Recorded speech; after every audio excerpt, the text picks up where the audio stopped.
So let's review Unit 1, cells. I'm going to go up to the contents, and we're going to jump ahead to Lesson 2.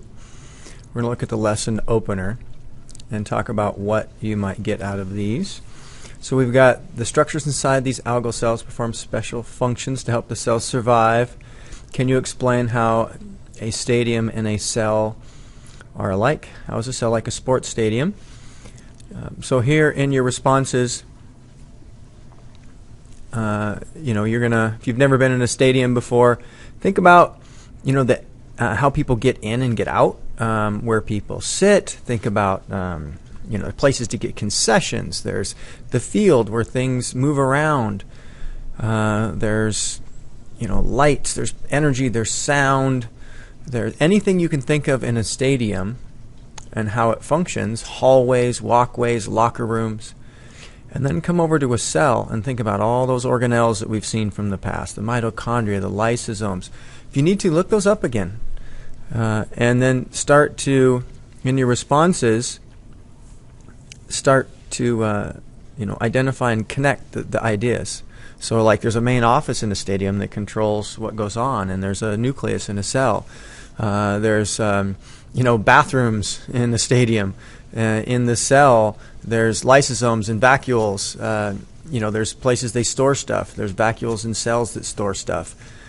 You've got walkways and seating. You've got transport places like endoplasmic reticulum in cells. Make these connections in the lesson opener, because we've done this before looking at cells. So we've made some analogies. I'm going to get rid of that menu on the left. And then we're going to go off to exploration 1. The cell is a living system. And as you work through here, so you're looking at the 2 cell types in the photos, describe how each cell system works to provide functions they need by the whole. We've got the root system of a plant. So think about it. Root systems, their job is to absorb water and nutrients from the soil.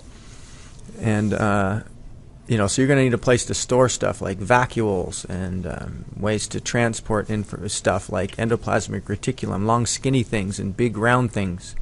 So look for those here in the paramecium, paramecium, which is they call a protozoan, but more specifically, that's the type of protozoan it is.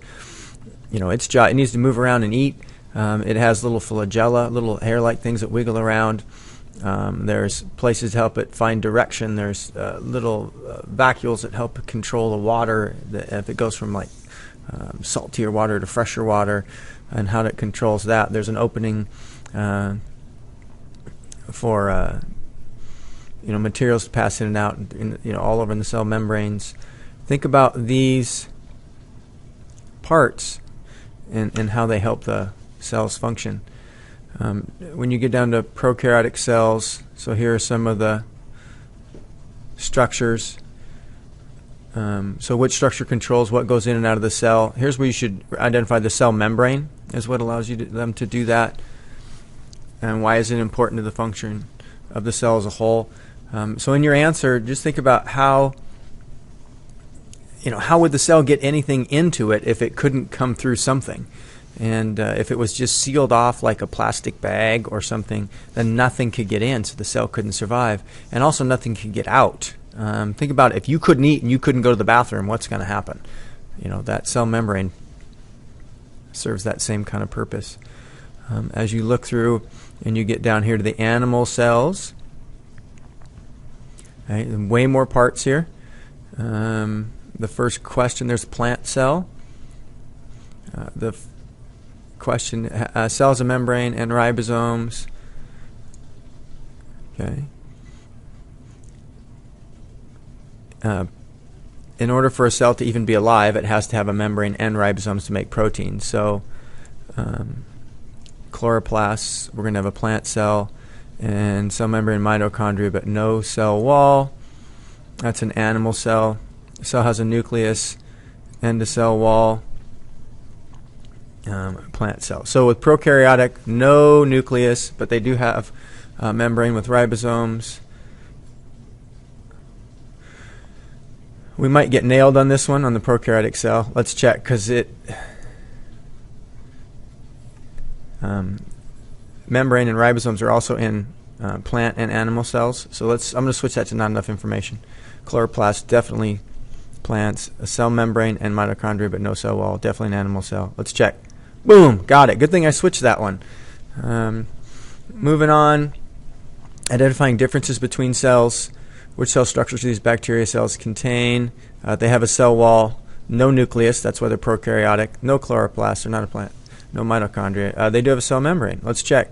Boom, hey, I know my cells.